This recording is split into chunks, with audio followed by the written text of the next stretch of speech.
Hello everyone. आज हम बात करने वाले हैं क्लास 9th का चैप्टर 1 जिसका नाम है नंबर सिस्टम। आज हम इस चैप्टर के पूरा इंट्रोडक्शन के बारे में बात करेंगे जिसमें हमने इस चैप्टर के सारे फॉर्मूले, बेसिक कॉन्सेप्ट और इस चैप्टर को अच्छी तरीके से बिल्कुल सभी बेसिक पॉइंट को क्लियर किया हुआ है। तो आप बनिए हमारे साथ। अगर आप इस वीडियो को पूरा देखते हैं तो आपको इस चैप्टर में कोई भी डाउट नहीं रहने वाले हैं। तो आगे बढ़ते हैं। जैसा कि आप देख रहे हैं चैप्टर 1 है नंबर सिस्टम। इस चैप्टर को हम आज सॉल्व करते हैं। सबसे पहले चैप्टर 1 है 9th का इंट्रोडक्शन। ठीक, सबसे पहले चैप्टर का नाम है नंबर सिस्टम। बात करते हैं नंबर्स क्या है। नंबर्स को यहाँ पर आप देख सकते हैं, फ्लोचार्ट बना हुआ है। इस चैप्टर में हम बात करेंगे रियल नंबर। रियल नंबर्स क्या है? Real number is a combination of rational and irrational number. Real number rational और इरेशनल नंबर के कॉम्बिनेशन को हम कहते हैं। जिसमें आप देखेंगे रियल नंबर के दो पार्ट हैं, रैशनल एंड रैशनल, यानी कि रैशनल और इरेशनल के हम कॉम्बिनेशन को क्या कहेंगे? Real number. रैशनल नंबर की बात करें, रैशनल नंबर को मैं यहाँ दो पार्ट, इंटीजर्स और एक और पार्ट इसमें हम ऐड कर सकते हैं फ्रैक्शन। एंड बात करते हैं इंटीजर्स की। इंटीजर्स में होल नंबर, होल नंबर के साथ में इसमें हम ऐड कर सकते हैं negative numbers. Negative numbers, whole number, natural number और इवन ई हमारा ही पूरा नंबर सिस्टम का फ्लो चार्ट चलता है जिसको हम अब तक पढ़ते आ रहे हैं। और हम 9th क्लास में बात करने वाले हैं रैशनल और इरेशनल। हम इन दोनों टॉपिक को डिटेल में पढ़ेंगे जो कि हमारे आते हैं रैशनल नंबर के शामिल जब इसको पढ़ते हैं। ये हमारा फ्लो चार्ट था। आगे बढ़ते हैं। सबसे पहले बात करते हैं classification and examples of rational and irrational number. Rational number क्या होते हैं? Which number that we can return in the form of p upon q can be expressed as p upon q। ऐसा कोई भी नंबर जिसको यदि हम p upon q की फॉर्म में लिख सकते हैं वो हमारा एक रैशनल नंबर कहलाएगा। जहां पर where p and q are integers and q does not equal to 0, p और q हमारे कोई भी इंटीजर्स हो सकता है, दैट मींस पॉजिटिव, नेगेटिव, 0, ऐसे कोई भी नंबर हो सभी हमारे रैशनल नंबर माने जाएंगे। बट आपको पॉइंट पर ध्यान देना है, q does not equal to 0 and upon में q नहीं होना चाहिए। इसके यहाँ पर कुछ एग्जांपल है, 3 अपॉन 4 -5 0 7। तो ये हमारे के रैशनल नंबर के एग्जांपल है, यहाँ p अपॉन q फॉर्म में लिख सकते हैं। नेक्स्ट बात करते हैं इरेशनल नंबर। इरेशनल नंबर्स क्या है? Can not express in the form of p upon q। ऐसे कोई भी नंबर जिन्हें p अपॉन q की फॉर्म में एक्सप्रेस ना कर पाए या p अपॉन q फॉर्म में उनको लिखना पॉसिबल ना हो, ऐसे सभी नंबरों को हम इरेशनल नंबर काउंट करते हैं। जैसे एग्जांपल √2, √5, पाई, 0.10110111, यानी कि जिसका decimal expansion non terminating non recurring. Decimal expansion क्या होता है इसके बारे में हम बात करेंगे। सबसे पहले अभी जानते हैं कि रैशनल इरेशनल में क्या डिफरेंस है। रैशनल नंबर जिन्हें हम p अपॉन q की फॉर्म में लिख सकते हैं where q does not equal to 0। Irrational number जिन नंबर को हम p अपॉन q की फॉर्म में ही नहीं लिख सकते हैं क्योंकि decimal expansion non terminating and non recurring रहता है। तो ऐसे नंबरों को इरेशनल बोलेंगे और जिन्हें p अपॉन q की फॉर्म में लिख सकते हैं उन नंबरों को रैशनल नंबर काउंट करेंगे। आगे बढ़ते हैं।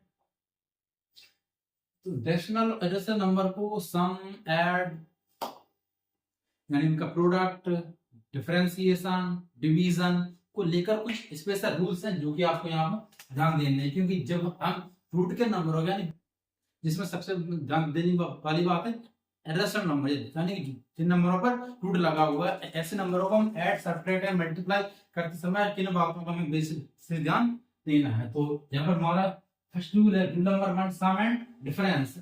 द सम और डिफरेंस यानी आप उन्हें ऐड करें या उन्हें सब्ट्रैक्ट करें, ठीक है। Rational number and irrational number, जब आप कोई भी दो, एक रैशनल नंबर ले लो, एक इरेशनल नंबर ले लो, अगर उन्हें हम सम या डिफरेंस निकालते हैं तो हमारा जो रिजल्ट होगा वो ऑलवेज इरेशनल ही रहेगा। इसके बाद देखते हैं रूल नंबर 2। रूल नंबर 2 क्या है? मल्टीप्लिकेशन है डिवीजन। जब हम किसी भी रैशनल नंबर का मल्टीप्लाई यानी प्रोडक्ट और डिवाइड करते हैं तो उस कंडीशन में हमें क्या रिजल्ट मिलेगा। देखते हैं the product and quotient of non zero rational number. यानी रैशनल नंबर तो है ना ऐसा लेना है जो जीरो वाला टर्म ना हो, यानी जीरो ना हो विद रैशनल नंबर, यानी कि रैशनल नंबर का जब हम प्रोडक्ट एंड क्वोशिएंट यानी डिवाइड करेंगे तो जो हमारा आंसर होगा उस इस कंडीशन में हमारा आंसर एक इर्रेशनल नंबर ही निकल के आता है। यानी यहाँ से हम एक कैलकुलेटर निकाल सकते हैं क्या, कौन सा, कि हम कभी भी एक रेशनल और एक इर्रेशनल नंबर को जब हम प्लस माइनस मल्टीप्लाई या डिवाइड इन चारों ही कंडीशन में अगर किसी भी कंडीशन में इनको सॉल्व करते हैं तो हमारा आंसर है वो आंसर हर कंडीशन में इर्रेशनल नंबर ही निकल के आता है। तो आप इन चारों पॉइंट से आप इसको अच्छे से समझ सकते हो, याद भी रख सकते हैं कि जब नंबरों को हम सम, डिफरेंस, प्रोडक्ट एंड डिवाइड करेंगे तो हमारा जो आंसर आएगा वो इर्रेशनल ही आएगा। कब, कि जब एक नंबर रेशनल हो और दूसरा नंबर इर्रेशनल हो। तो यहाँ तो बात हो गई कि रेशनल के ऑपरेशंस कैसे होते हैं, यानी कि सम प्रोडक्ट। बात करते हैं rule number third. Rule number third हम बताता है कि ऑपरेशन बिटवीन टू इर्रेशनल, उस कंडीशन में क्या होगा जब हमारे दोनों ही नंबर इर्रेशनल किए गए हों। Operations between two irrational numbers may be result rational और इर्रेशनल। यदि हमारे पास कोई दो नंबर दोनों ही नंबर इर्रेशनल है उस कंडीशन हमारा रिजल्ट आएगा, यानी कि जो आंसर आएगा वो आंसर दोनों ही कंडीशन में हो सकता है। वो आंसर एक रेशनल नंबर भी हो सकता है, वो आंसर एक इर्रेशनल नंबर भी हो सकता है, दोनों में आंसर आ सकता है। ये तो रेशनल इर्रेशनल एक बात हो गई इर्रेशनल की। अगर नंबर इर्रेशनल है तो उस कंडीशन में जो आंसर आएगा वो आंसर हमारी बोथ ही कंडीशन देता है, बोथ यानी कि रेशनल भी हो सकता है और आंसर इर्रेशनल भी हो सकता है। बचता है एक नॉर्मल बेसिक सा पॉइंट जिसके बारे में आपको पता होना चाहिए कि जब रेशनल इर्रेशनल का ऑपरेशंस करते हैं, यानी कि ऐड, मल्टीप्लाई, डिवाइड, सेपरेट केवल नॉन जीरो को छोड़ के डिवीजन में, उस कंडीशन में जो हमारा आंसर है वो आंसर एक रेशनल नंबर ही रहता है। रेशनल का सम प्रोडक्ट रेशनल रहता है और इर्रेशनल का बोथ निकल के आता है, लेकिन रेशनल इर्रेशनल का आंसर ऑलवेज इर्रेशनल ही निकल के आता है। आशा करते हैं आपको सारी चीजें अच्छी समझ में आ रही होंगी। तो फिर वीडियो को लाइक कर दो, चैनल को सब्सक्राइब कर दो, इससे आपको टाइम टू टाइम नोटिफिकेशन मिलती रहे। आगे बढ़ते हैं, बात करते हैं डेसिमल एक्सपेंशन। अभी हमने बात की थी डेसिमल एक्सपेंशन के बारे में।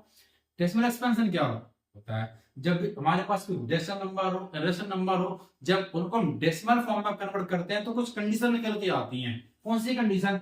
पहली कंडीशन निकल के आती है टर्मिनेटिंग। ये टर्मिनेटिंग कंडीशन कब निकल के आती है? कोई भी ऐसा नंबर जिसका हम डिवाइड दें और हमारे पास कोई डेसिमल के सॉल्व करने के बाद कुछ रिमाइंडर ना रहे, यानी कि वो पूरी तरीके से सॉल्व हो जाए, रिमाइंडर ही ना बचे। अगर हमारे पास रिमाइंडर नहीं बचता है उसको बोलते हैं टर्मिनेटिंग डेसिमल एक्सपेंशन। आप एग्जांपल दे सकते हैं 1/4। अगर यहाँ पर 4 का डिवाइड आप ऐसे करें तो आपका आंसर आएगा 0.25, जो कि रिमाइंडर हमारा कोई भी नहीं बचता है। तो ends after finite step, यानी कुछ निश्चित स्टेप के बाद वो पूरी तरीके से एंड हो जाता है, तो ऐसे डेसिमल एक्सपेंशन को बोलते हैं terminating. Next, non terminating and recurring. यहाँ पर दो वर्डों का यूज हुआ है। टर्मिनेटिंग हो रहा था, अभी नॉन टर्मिनेटिंग यानी कि हर बार कुछ ना कोई रिमाइंडर बचता ही रहे, यानी वो कभी एंड ही ना हो, यानी डिजिट रिपीट्स इनफाइनाइटली, वो एंड ना हो गए, कोई डिजिट अनंत तक इनफाइनाइटली तक वो रिपीट ही होती रहती, कभी एंड ही नहीं होती है। जैसा कि देख सकते हैं एग्जांपल है 1/3। अगर आप इसको करें तो 0.3333, वो 3 कभी खत्म ही नहीं होगा, कंटिन्यू चलता ही जाएगा। लेकिन एक फिक्स डिजिट है 3 बार बार रिपीट हो रही है। तो आप देख सकते हैं डेसिमल एक्सपेंशन नॉन टर्मिनेटिंग, यानी कभी एंड तो नहीं हो रहा है, लेकिन रिकरिंग यानी कोई एक डिजिट फिक्स टाइम तक वो रिपीट होती ही जा रही है, फिर डिजिट रिपीट हो रही है बार बार। तो एज डेसिमल एक्सपेंशन को हम कहेंगे नॉन टर्मिनेटिंग एंड रिकरिंग। आप या फिर रिकरिंग की जगह एक वर्ड और यूज कर सकते हैं, रिपीटेड। और यहाँ पर ध्यान देने वाली बात यह है कि किसी भी नंबर अगर डेसिमल एक्सपेंशन टर्मिनेटिंग या फिर नॉन टर्मिनेटिंग रिकरिंग रहता है तो ऐसे नंबरों को हम रेशनल नंबर कहते हैं। क्या कहेंगे ना, रेशनल। अगर आपसे कोई पूछता है डेसिमल नंबर का डेसिमल एक्सपेंशन क्या होता है, कि टर्मिनेटिंग और non terminating and recurring. Rational number का डेसिमल एक्सपेंशन टर्मिनेटिंग हुआ या फिर टर्मिनेटिंग नहीं है तो नॉन टर्मिनेटिंग एंड रिकरिंग रहेगा, तो ऐसे नंबरों को हम रेशनल नंबर में काउंट करते हैं। आगे बढ़ते हैं, नेक्स्ट है non terminating and non recurring, यानी कि जो कभी एंड भी ना हो और कभी रिपीट भी ना हो, यानी non terminating and non recurring. और ये डेसिमल एक्सपेंशन होता है इर्रेशनल नंबर्स का।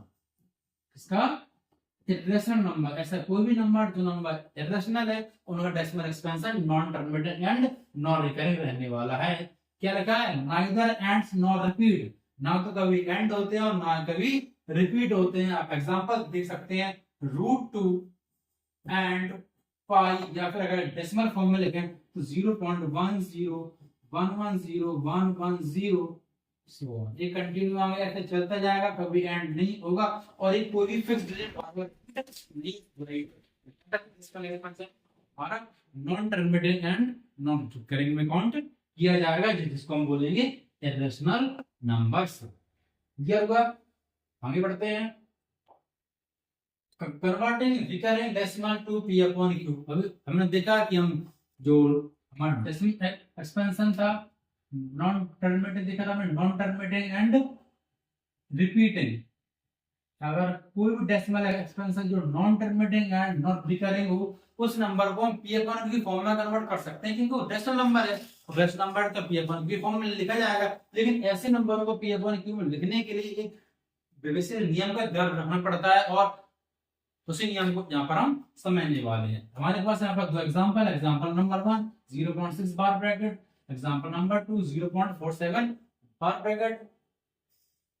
एग्जांपल नंबर 1 देखते हैं। हमारे पास नंबर है 0.6 पर बार ब्रैकेट, तो सबसे पहले इसे हम करेंगे लेट x इक्वल टू 0.666, यहाँ पर 6 बार बार रिपीट हो रहा है। यहाँ पर बार ब्रैकेट का मीन ही होता है कि बार ब्रैकेट हम उतनी डेट पर लगाते हैं जो डेट बार बार रिपीट हो रही होती है। तो यहाँ से हमने बार ब्रैकेट को हटा के डेसिमल के फॉर्म में लिख दिया है। ये बनेगी हमारी इक्वेशन फर्स्ट। यहाँ पर हमने देखा कि एक ही डेट बार बार रिपीट हो रही है, या फिर एक सिंगल डेट पर ही बार ब्रैकेट था, तो यहाँ पर हम 10 का मल्टीप्लाई करेंगे। कहाँ? बोथ साइड, यानी कि left hand and right hand, दोनों साइड यहाँ पर 10 का मल्टीप्लाई करेंगे। बोथ साइड मल्टीप्लाई बाय 10, यहाँ 10 का मल्टीप्लाई किया 10x, यहाँ 10 में मल्टीप्लाई किया जाए, डेसिमल मूव करके यहाँ से यहाँ आ जाएगा, यानी 6.666 इक्वेशन बनेगी सेकंड। ये फर्स्ट इक्वेशन होगी और ये सेकंड इक्वेशन होगी। यहाँ पर हम सेकंड इक्वेशन से फर्स्ट इक्वेशन करने वाले हैं सब्ट्रैक्ट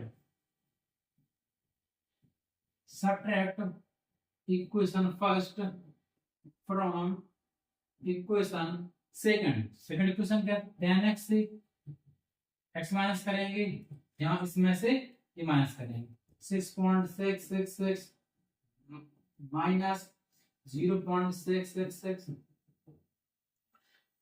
यहाँ बचेगा 9x, यहाँ बचेगा 6, डेसिमल के बाद 6 से 6, तो यहाँ 0 बचेगा, डेसिमल के बाद 0 लगने की कोई जरूरत नहीं है। x इक्वल टू 6/9 काट देंगे 3 से, 3 2 6 3 3 9। तो यहाँ पर हमने देखा कि हमारे पास जो x की वैल्यू आई 2/3, जिसे हम p अपॉन q के फॉर्म में देख सकते हैं। तो हमारा एक क्या कहलाएगा? एक रेशनल नंबर, जो कि अभी यहाँ पर रिपीटिंग फॉर्म में लिखा था, डेसिमल एक्सपेंशन फॉर्म में लिखा था, उसको हमने कन्वर्ट करके p अपॉन q के फॉर्म में लिख दिया है। तो अब इस मेथड का यूज करके आप डेसिमल एक्सपेंशन वाले नंबर को, जिनका decimal expansion non terminating and repeating हो, उनको हम p अपॉन q के फॉर्म में इस मेथड की हेल्प से सॉल्व कर सकते हैं। एग्जांपल नंबर 2 रहा है, ये आपका होमवर्क क्वेश्चन है, इसका आप आंसर निकाल के कमेंट में लिखेंगे कि इसको हम p अपॉन q के फॉर्म में कन्वर्ट करेंगे तो हमारा क्या आंसर होने वाला है। तो इसको आप आंसर कमेंट में जरूर लिखें, देखते हैं कितने बच्चों के आंसर सही निकल के आते हैं। आगे बढ़ते हैं। रैशनलाइजेशन, यानी कि हम रेशनल नंबर को रेशनलाइज करना सीखेंगे।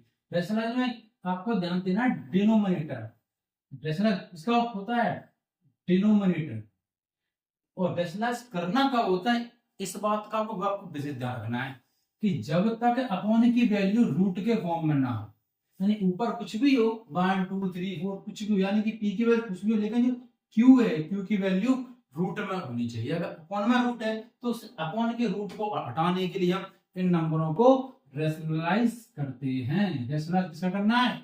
डिनोमिनेटर का। कैसे करना है बात करते हैं। हमारा पहला क्वेश्चन है 1/√2 और एग्जांपल नंबर सेकंड है 1/2 + √3। सिंपल क्वेश्चन है। आप सब करेंगे इसका आंसर आप कमेंट में लिखेंगे। इसको देखते हैं।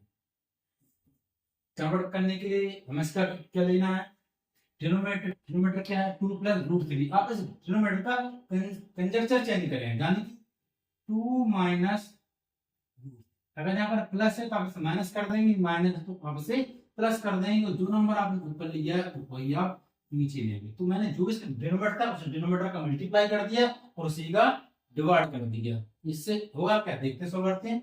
1 का मल्टीप्लाई जो टू से करेंगे क्या आएगा 2, 1 का इंटू -3 से -√3। यहाँ बनता है हम फॉर्मूला देख सकते हैं a + b a - b, a + b a - b हमारे फॉर्मूला होता है अलजेब्रा का a² - b²। ये फॉर्मूला अपॉन में हरदम बनेगा जब भी हमारे पास यहाँ पर प्लस माइनस के फॉर्म में नंबर दिए जाएंगे। ये फॉर्मूला हरदम बनने वाला, आप उसको विशेष ध्यान रखेंगे। फॉर्मूला क्या बनेगा, इस यानी कि यहाँ पर हम देख सकते हैं 2 का स्क्वायर माइनस √3 का स्क्वायर 2 माइनस √3, 2 का स्क्वायर 4, √3 का स्क्वायर 3 और यहाँ पर हमारा आंसर आता है 2 माइनस √3, यानी कि 4 3 है अपॉन में आएगा 1, अपॉन में लिखने की आवश्यकता नहीं है। तो हम इस तरीके से देखो हमारे पास है अपॉन में रूट का नंबर था, यहाँ पर अपॉन में कोई भी नंबर रूट का नहीं है। तो इस तरीके से हम नंबरों को डिजिटलाइज कर सकते हैं। जैसे यहाँ पर अपॉन √2 है, यहाँ हम इसका मल्टीप्लाई कर देंगे। अब इसका आंसर क्या आएगा, इस बात को आप कमेंट में लिखेंगे। सिंपल क्वेश्चन है। हम बढ़ते हैं, हमारा लास्ट टॉपिक है लॉ ऑफ एक्सपोनेंट, यानी कि पावर एक्सपोनेंट के कुछ विशेष फॉर्मूले हैं। इन फॉर्मूले का कैसे देखते हैं और इनके हम सही फॉर्मूले के एग्जांपल देखिए, आपको डिटेल में समझाने वाले हैं इस फॉर्मूले का यूज करने के। सबसे पहले देखते हैं यहाँ पर देखो e to the power m into e to the power n equal to a plus n। यहाँ पर देखा बेस सेम है, पावर डिफरेंस थी तो मल्टीप्लाई की फॉर्म में, तो पावर इनके आपस में ऐड कर दी जाती है। Example 2 the power 3 multiply 2 the power 4। यहाँ पर यानी ये बेस से मल्टीप्लाई की फॉर्म में, पावर कुछ भी हो पावर आपस में ऐड कर दी जाएगी। 2 the power 3 + 4 equal to 2 the power 7। ये आपका सही आंसर होगा। अगला फॉर्मूला है e to the power m whole power n, यानी कि आपको डबल पावर हो जाए तो उन पावर का आपस में मल्टीप्लाई कर दिया, यानी कि product 2 the power 3 whole power 4। अब इसका आंसर क्या होगा, 2 द पावर 3 4 का आपस में मल्टीप्लाई हो जाएगा 3 4, आंसर होगा 2 द पावर 12। थर्ड फॉर्मूला बिल्कुल इसी के जस्ट अपोजिट है, e to the power m divided by e to the power n equal to e to the power n minus n। जब बेस सेम हो लेकिन डिवाइड के form में हो, उस कंडीशन में पावर सब्ट्रैक्ट कर दी जाती है। और क्या करेंगे, सब्ट्रैक्ट 4 - 3, आंसर आएगा 2 द पावर 1 यानी कि 2। नेक्स्ट फॉर्मूला है, यानी कि बेस सेम ना हो और पावर सेम हो तब तो बेस को आपस में प्रोडक्ट कर दे। यदि यहाँ पर डिवाइड है तो डिवाइड कर दिया जाएगा, प्रोडक्ट है तो उनका प्रोडक्ट कर दिया जाएगा। Example 2 the power 3 into 4 to the power 3, यानी कि पावर सेम है, क्या होगा 2 4 जा 8 8 to the power 3। अगला फॉर्मूला है e to the power 0 equal to 1। आप कोई भी नंबर ले लें, अगर उस नंबर की पावर 0 है तो आंसर हरदम आपका 1 निकल के आएगा। सबसे लास्ट सिस्टम फॉर्मूला है कि अगर किसी भी नंबर की पावर माइनस में है तब क्या करना, अगर पावर माइनस में है तो आपको उस नंबर का रेसिप्रोकल कर देना है, यानी कि इसके अपॉन 1 होगा, इसका रेसिप्रोकल होगा 1/2। ये आपका आंसर होगा। या फिर कोई हमारे पास ये क्वेश्चन है कि 2 द पावर -4 तो क्या करेंगे, तब भी हम इसका रेसिप्रोकल करके पावर है वो इस तरीके से रहेगा, आपका आंसर होगा 1/16। आशा करते हैं आपको ये सभी 6 फॉर्मूले एग्जांपल की मदद से अच्छे समझ में आए होंगे।